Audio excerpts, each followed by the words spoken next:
Hi friends, പുതിയൊരു വീഡിയോയിലേക്ക് സ്വാഗതം. ഒരു മീഡിയം ബഡ്ജറ്റ് റേഞ്ചിൽ നിർമ്മിച്ചിട്ടുള്ള ഒരു അടിപൊളി 5.1 ഡിജിറ്റൽ ഹോം തിയേറ്റർ ആണ് ഇത്. ഇതിൻ്റെ പ്രത്യേകത എന്താണെന്ന് വെച്ച് കഴിഞ്ഞാൽ നല്ല കോമ്പാക്റ്റ് ആയിട്ടാണ് ഇതെല്ലാം ചെയ്തിരിക്കുന്നത്.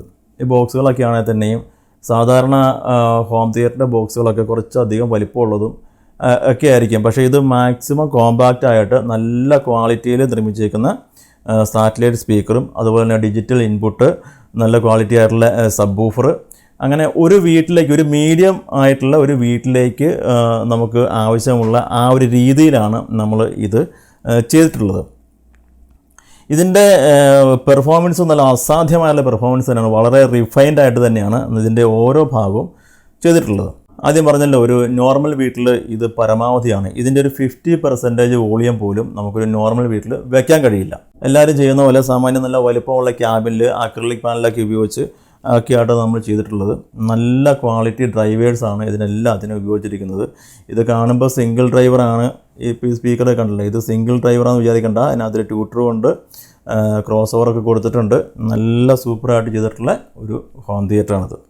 OTT പ്ലാറ്റ്ഫോമിലൊക്കെ നമുക്ക് സിനിമ കാണാനായിട്ട് വളരെ ചിലവ് കുറഞ്ഞ, എന്നുവെച്ചാൽ ഡിജിറ്റൽ ഔട്ട്പുട്ട് ഉള്ള ഒരു ഡിവൈസിൽ കണക്ട് ചെയ്ത് ഉപയോഗിക്കാൻ ഇതിന് പറ്റും. അപ്പോൾ നല്ല ക്വാളിറ്റി തന്നെ ചെയ്തിട്ടുള്ള ഒരു സിസ്റ്റമാണ്. ഇതിൻ്റെ കോൺഫിഗറേഷൻ, ഇതിൻ്റെ ഇൻറ്റേർണൽ അറേഞ്ച്മെൻറ്റ്സ്, സ്പീക്കർ ക്വാളിറ്റി, അതുപോലെ തന്നെ ഇതിൻ്റെ ഓഡിയോ ടെസ്റ്റ്, ഇങ്ങനെയുള്ള കാര്യങ്ങളാണ് നമ്മൾ ഇന്നത്തെ ഈ വീഡിയോയിൽ ഉൾപ്പെടുത്തിയിട്ടുള്ളത്. അപ്പോൾ നിങ്ങൾ ആദ്യമായിട്ടാണ് ഈ ചാനൽ കാണുന്നത് എങ്കിൽ ഇതുപോലുള്ള വീഡിയോകൾക്കായി ഈ ചാനലൊന്ന് സബ്സ്ക്രൈബ് ചെയ്തേക്കുക. നിങ്ങളുടെ കമൻസും കമൻറ്റ് ബോക്സിലൊന്ന് അറിയിച്ചേക്കുക. അപ്പോൾ ഇതിൻ്റെ കൂടുതൽ ഡീറ്റെയിൽസിലേക്ക് നമുക്ക് പോവാം.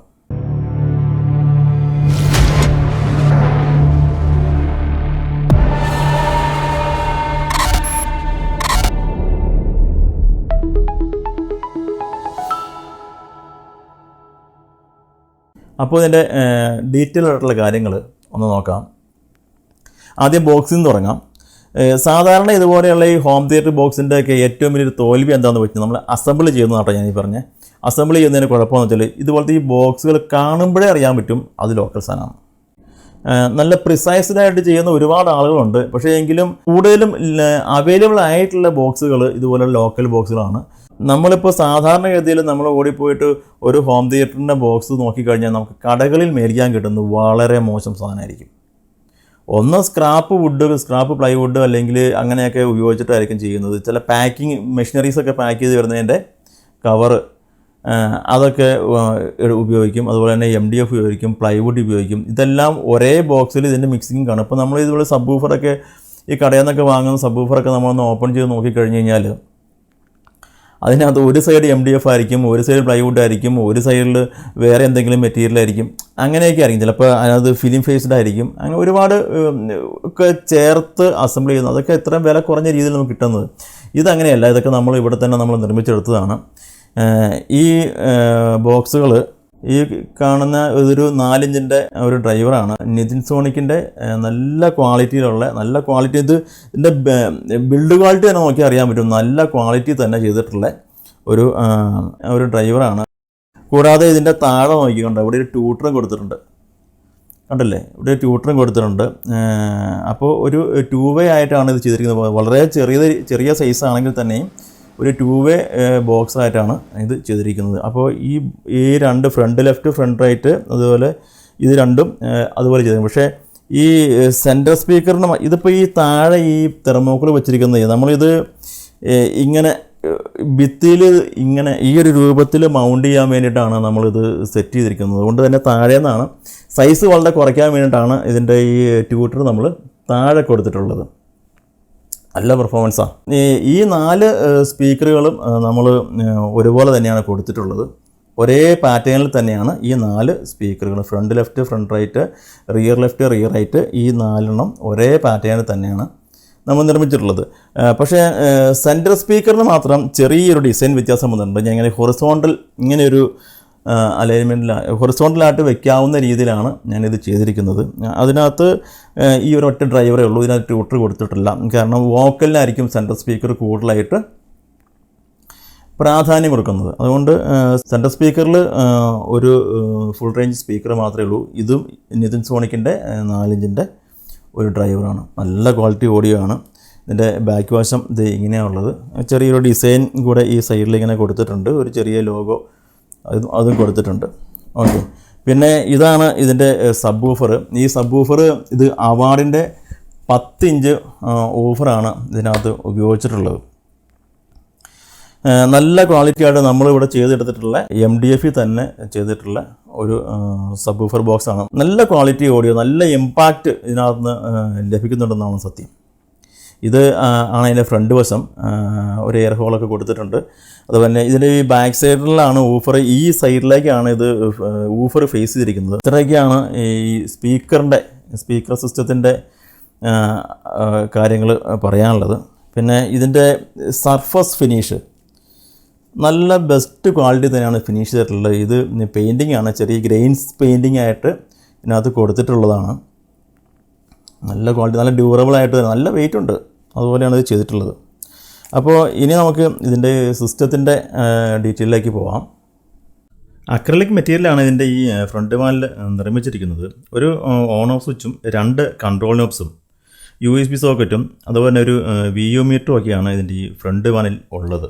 ഇതുപോലെയുള്ള ഈ അക്രലിക് ഫ്രണ്ട് പാനൽ സ്വന്തമായി നിർമ്മിക്കുന്നൊരു വീഡിയോ ഞാൻ ചെയ്തിട്ടുണ്ട്. അതിൻ്റെ ലിങ്ക് ഞാൻ ഇവിടെ ഐ ബട്ടണിലോ എൻഡ് സ്ക്രീനിലോ കൊടുക്കാം.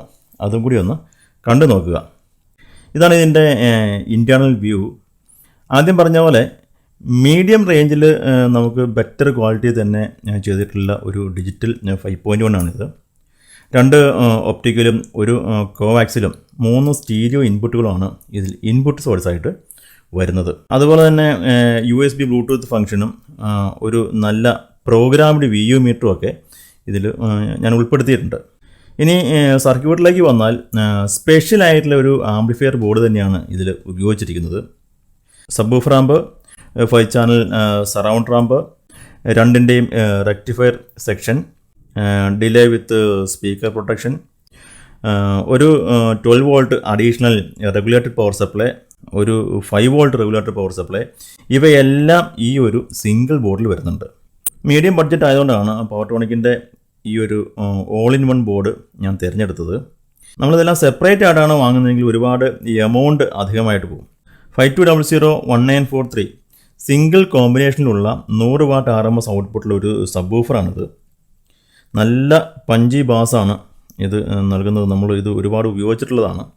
സാറ്റലൈറ്റ് ചാനലുകളൊക്കെ ആയിട്ട് TDA 2030യുടെ ഒരു 5 ചാനൽ ആംപ്ലിഫയറാണ് ഇതിൽ ഉപയോഗിച്ചിരിക്കുന്നത്. ഓരോ ചാനലിലും 18 വാട്ട് RMS വരെ ഔട്ട്പുട്ട് നൽകും. സ്റ്റുഡിയോ മോണിറ്ററുകളിലൊക്കെ ഉപയോഗിക്കുന്ന ഒരു IC കൂടിയാണിത്. നല്ല ക്വാളിറ്റി ഓഡിയോ ആണ് ഇതിൻ്റെ ഒരു പ്രത്യേകത. ഇനി ട്രാൻസ്ഫോമർ സെക്ഷനിലേക്ക് വന്നാൽ ഇതാണ് ഇതിൻ്റെ മെയിൻ ട്രാൻസ്ഫോമർ. 22022 6 ആംപിയർ ടാപ്പിങ് ഈ സബ് വൂഫർ ആംപ്ലിഫയറിനും 12012 3 ആംപിയർ ഈ 5 ചാനൽ ആമ്പിനുമാണ് നമ്മൾ കണക്ട് ചെയ്തിരിക്കുന്നത്. കൂടാതെ ഇതിൽ ഒരു 012 1 ആംപിയർ ടാപ്പിംഗ് കൂടിയുണ്ട്. അതും ഈ ബോർഡിലെ ഈ റെക്ടിഫയറിലേക്ക് തന്നെയാണ് നമ്മൾ കൊടുത്തിട്ടുള്ളത്. ഇത് തന്നെയാണ് നമ്മൾ കൂളിംഗ് ഫാനും കൺട്രോൾ പാനലിലെ ലൈറ്റിനും വേണ്ടി കൊടുത്തിട്ടുള്ളത്. അഡീഷണൽ ആയിട്ട് ഒരു 12012 1 ആംപിയർ ട്രാൻസ്ഫോമർ കൂടെ ഞാൻ ആഡ് ചെയ്തിട്ടുണ്ട്. അത് ഇവിടെ റെക്ടിഫൈ ചെയ്ത് റിമോട്ട് കിറ്റിൻ്റെ ബോർഡിന് സപ്ലൈ ആയിട്ട് നൽകിയിരിക്കുന്നു. ഷാൻ ഓഡിയോസിൻ്റെ ഒരു അടിപൊളിയായിട്ടുള്ള ഒരു റിമോട്ട് കിറ്റാണ് ഇതിൽ ഉപയോഗിച്ചുകൊണ്ടിരിക്കുന്നത്. നല്ല സ്മൂത്ത് ഓഡിയോ ആണ് ഇതിൻ്റെ ഏറ്റവും വലിയൊരു പ്രത്യേകത. മറ്റ് ചില സ്പെഷ്യൽ ഫീച്ചറും ഒക്കെ ഈ കിറ്റിന് ഉണ്ട്. അതൊക്കെ ഞാൻ വഴിയെ പറയാം. ഇതൊരു സബ് വൂഫർ ഫിൽറ്റർ ബോർഡാണ്. ഇപ്പോൾ മാർക്കറ്റിൽ നമുക്ക് അവൈലബിൾ ആയിട്ടുള്ളത് വെച്ച് ഏറ്റവും ബെസ്റ്റ് ഫിൽറ്റർ ബോർഡ് എന്ന് തന്നെ ഇതിനെ പറയാം.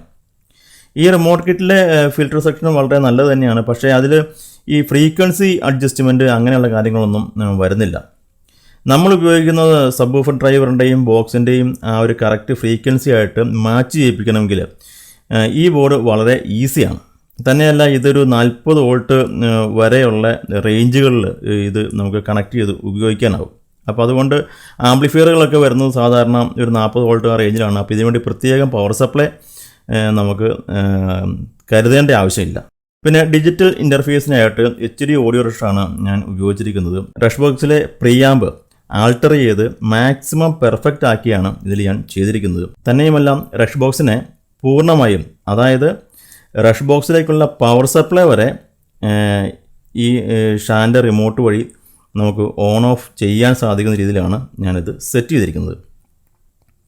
ഷാൻ്റെ റിമോട്ട് കിറ്റിൽ ഇതുപോലെയുള്ള കാര്യങ്ങൾ സാധ്യമാണ്. അതാണ് ഇതിൻ്റെ മറ്റൊരു സ്പെഷ്യൽ ഫീച്ചർ എന്ന് ഞാൻ പറഞ്ഞത്. അപ്പോൾ ഇതിനുള്ള സ്വിച്ചിങ് റിലേയാണ് ഇവിടെ അസംബിൾ ചെയ്ത് വെച്ചിരിക്കുന്നത്. റിമോട്ടിൽ ഒപ്റ്റിക്കൽ കോവാക്സിൽ സെലക്ട് ചെയ്യുമ്പോൾ മാത്രമാണ് റഷ് ബോക്സ് ഓൺ ആകുകയുള്ളൂ. USB ഫംഗ്ഷൻ ആയിരിക്കുന്ന സമയത്ത് ഈ റഷ് ബോക്സിൻ്റെ യൂണിറ്റ് മൊത്തമായിട്ടും ഓഫായിരിക്കും. കൂടാതെ ഇൻപുട്ട് സോഴ്സും ഈ റിമോട്ട് ഉപയോഗിച്ച് തന്നെ നമുക്ക് സെലക്ട് ചെയ്യാൻ സാധിക്കും. ഓരോ ഇൻപുട്ടും സെലക്ട് ചെയ്തതിനനുസരിച്ച് റഷ് ബോക്സിലെ ഇൻഡിക്കേഷൻ LED മാറുന്നതും ഒന്ന് ശ്രദ്ധിക്കുക. ഇത്തരത്തിൽ റഷ് ബോക്സിനെ മെർജ് ചെയ്യിപ്പിക്കുന്നതിൻ്റെ ഒരു ടെക്നിക്കൽ വീഡിയോ ഞാൻ ചെയ്തിട്ടുണ്ട്. അതിൻ്റെ ലിങ്ക് ഇവിടെ മുകളിലും അതുപോലെ തന്നെ ഞാൻ ഇതിൻ്റെ ഡിസ്ക്രിപ്ഷൻ ബോക്സിലും കൊടുക്കാം. അതും കൂടി ഒന്ന് കണ്ടു നോക്കുക. ഈ ബക്ക് കൺവേർട്ടർ റഷ് ബോക്സിനുള്ള ഒരു 5 വോൾട്ട് പവർ സപ്ലൈക്ക് വേണ്ടിയിട്ടാണ് കൊടുത്തിരിക്കുന്നത്. കൂടാതെ 3 ബക്ക് കൺവേർട്ടർ കൂടെ ഞാൻ കൊടുത്തിട്ടുണ്ട്. ഇത് കൂളിംഗ് ഫാൻ സ്പീഡ് കൺട്രോൾ ചെയ്യുന്നതിനും ഇത് VU മീറ്ററിനും ഇത് ഫ്രണ്ട് പാനൽ കൺട്രോൾ ലൈറ്റിനും വേണ്ടി ആണ് കൊടുത്തിരിക്കുന്നത്. ഇതൊരു ഗെയിനർ ബോർഡാണ്. VU മീറ്ററിലേക്കുള്ള സിഗ്നൽ ഇതിൽ നിന്നുമാണ് നൽകിയിരിക്കുന്നത്. ഇവിടെ ഈ ഫ്രണ്ട് പാനലിൽ ഡിസ്പ്ലേ ബോർഡും USB പാനലും VU മീറ്ററും ഒക്കെയാണ് ഇവിടെ കൊടുത്തിട്ടുള്ളത്. USB-യുടെയും ബ്ലൂടൂത്തിൻ്റെയും ഫുൾ ഫംഗ്ഷനും കൂടെ ഈ റിമോട്ട് കിറ്റിൻ്റെ ഈ ഒരു റിമോട്ടിൽ തന്നെ നമുക്ക് ഫുള്ളായിട്ട് കൺട്രോൾ ചെയ്യാൻ സാധിക്കും. 3 സ്റ്റീരിയോ ഇൻപുട്ടുകൾ ഇവിടെയും കൊടുത്തിട്ടുണ്ട്. ഇത്രയുമാണ് ഇതിൽ ഉൾപ്പെടുന്നത്. ഹമ്മിങ് നോയ്സ് അങ്ങനെ ഒരു ഡിസ്റ്റർബൻസും ഒന്നും ഇതിനില്ല. ഡിജിറ്റൽ ഇൻപുട്ടുകളെല്ലാം തന്നെ നല്ല സൂപ്പറായിട്ട് തന്നെ ഇതിൽ വർക്ക് ചെയ്യുന്നുണ്ട്. ഇനി നമുക്ക് ഇതിൻ്റെ സൗണ്ട് ക്വാളിറ്റി ഒന്ന് ചെക്ക് ചെയ്യാം.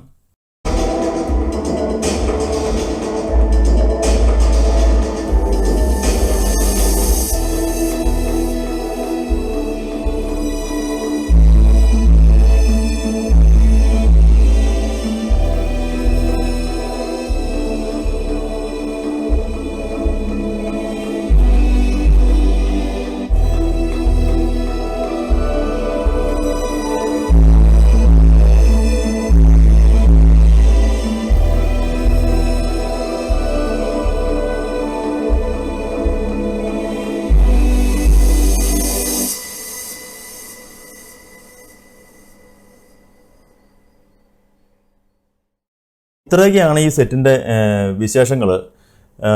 ഒരു മീഡിയം ബഡ്ജറ്റിൽ ഡിജിറ്റൽ ഹോം തിയേറ്ററൊക്കെ ചെയ്യാൻ താല്പര്യമുള്ളവർക്ക് ഈ ഒരു സ്പെക്ക് ഒന്ന് പരീക്ഷിച്ച് നോക്കാവുന്നതാണ്. ഇതിലും ചിലവ് കുറച്ച് ഡിജിറ്റൽ ചെയ്യാൻ പറ്റുമെന്ന് എനിക്ക് തോന്നുന്നില്ല. ചില PCM മോഡിൽ വർക്ക് ചെയ്യുന്ന വളരെ ചെറിയ ചില ബോർഡുകളൊക്കെ ഉണ്ട്. അതൊന്നും കറക്റ്റായിട്ട് ഡോൾബി ഒക്കെ വർക്ക് ചെയ്യുമോ എന്നുള്ളതൊന്നും അതൊക്കെ കണ്ടറിയണം. അപ്പോൾ ഇതിൻ്റെ ഒരു കോസ്റ്റ് വരുന്നത് ഇതുപോലെയുള്ള ഈ ഒരു സ്പെക്കിൽ ഇതുപോലെയുള്ള ഈ മോഡുലാർ ബോക്സും ഈ സെയിം സെറ്റപ്പ് ഏകദേശം ഒരു 25,000 എന്തായാലും ഇതിന് ബഡ്ജറ്റ് വരുന്നുണ്ട്. പിന്നെ ഇതുപോലെയുള്ള ഈ ബോക്സുകളല്ലാതെ നോർമൽ ബോക്സുകൾ കടയിൽ നിന്നൊക്കെ വാങ്ങുന്ന ലോക്കൽ ഈ ക്ലോത്ത് കവറിംഗ് ഒക്കെ ഉള്ള അതുപോലത്തെ ഒരു ബോക്സൊക്കെ വാങ്ങിയൊക്കെയാണ് നമ്മൾ ഉപയോഗിക്കുന്നതെങ്കിൽ ഒരു 22,000 താഴെയൊക്കെ വരും. പിന്നെ അക്രലിക് പാനൽ അല്ലാതെ നോർമൽ ഒക്കെയാണ് ചെയ്യുന്നതെങ്കിൽ വീണ്ടും റേറ്റ് കുറയും. ഇത് ട്രാൻസ്ഫോമർ ഹെവി ട്രാൻസ്ഫോമർ വെച്ചിരിക്കുന്നത്, അത് ആംപിയർ കുറഞ്ഞ ട്രാൻസ്ഫോമറാണെങ്കിൽ പിന്നെയും കുറയും. അപ്പോൾ വീഡിയോ ഇഷ്ടപ്പെട്ടാൽ ലൈക്ക് ചെയ്യുക, ഷെയർ ചെയ്യുക, നിങ്ങളുടെ കമൻസും കമൻറ്റ് ബോക്സിൽ അറിയിക്കുക. മറ്റൊരു വീഡിയോയുമായി വീണ്ടും വരാം.